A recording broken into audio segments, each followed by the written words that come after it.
სამაგად ყიდიან შენზე. ოცნების ბიზნესმენი, ოცნების მაღალჩინოსნის ძმას, დას, ბიძაშვილს ეკუთვნის ეს კომპანია.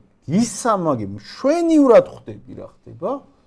მიდიხარ არჩევნებზე და 80% იღებს ხმას. მაგას რო გაიგებ, რომ 14 წელი გაშიმშილებ. მაგაზე პასუხი რა არის? აი ყველა ერთად თქვენ ყველა ერთად უნდა დაისაჯოთ.